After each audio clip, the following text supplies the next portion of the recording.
என்ன தெரிகிறது? அது ஒண்ணுமில்லடா. மன்னா. ஆமாம், உன் பெயர் என்ன?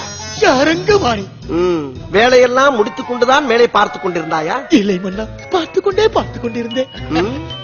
காலையில் 9:10 வேலைக்கு வருவது, ஈட்டியை நீட்டி பிடித்தபடி சுவரோடு சுவராக பள்ளியை போல் ஒட்டி இருந்துவிட்டு மாலை 5 மணி ஆனவுடன் வீட்டுக்கு ஓடி விடுவது.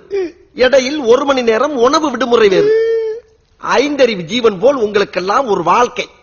கேட்டால் அரசாங்க உத்தியோகம் என்று வெளியே பீத்திக் கொள்வது.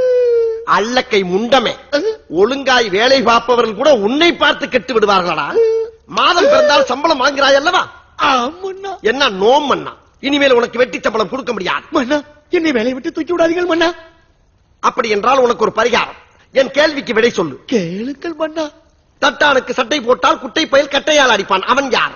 தட்டானுக்கு சட்டை போட்டால் தட்டானுக்கு எப்படி மன்னா சட்டை போடுவது? ஓஹோ, மன்னனிடம் நீ கேள்வி கேட்கிறாயா? மன்னா, நான் பிள்ளை குட்டிக்காரன் மன்னா. இதற்கு இது பதில் இல்லையே. இல்லை மன்னா, அவனுடைய ஆண்மையின் பெருமை பற்றி பேசிக் கொண்டிருக்கிறான். புரியவில்லையே. பிள்ளை குட்டி பெற்றவனாம். ஐயோ மன்னா, தட்டா பூஜை பத்திய பரம்பரைக்கே தெரியாது. எனக்கு ஒன்றுமே தெரியாது மன்னா. அவனை விட்டு விடுங்கள், அவனிடத்தில் கேட்போம். அடே, அங்கிருப்பவனே, உனக்கு தெரியுமா? அடே, உன்னைத்தானடா. அடே ஐயா, அரசன் முத்தா, காப்பாத்திட்டப்பா.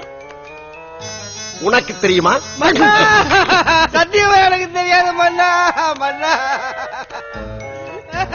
அவனிடம் கேட்போம். உனக்கு? நான் இல்லை மன்னா. அந்த பயம் இருக்கட்டும். வணங்குகிறேன் மன்னா. மறுபடியும் அசம்பாவிதம். ஏன், என்ன விஷயம்? இப்பொழுது யாருடைய குற்றத்தை அடக்க நான் விடுகதை போட வேண்டும்? இன்று அதிகாலை பனையூர் பகுதியிலும் வழிப்பறி நடந்துள்ளது.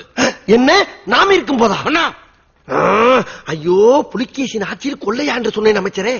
அப்படியா? நான் பதறி சிதறிவிட்டேன். உன் பெயர் மங்கினி தானே? மன்னா, கள்வர்களால் நாங்கள் நிம்மதியாக வாழ முடியவில்லை. நீங்கள் தான் எங்களை காப்பாற்ற வேண்டும். அண்ணா, கடந்த 2 வாரங்களில் இது 3வது முறை. அப்படியா?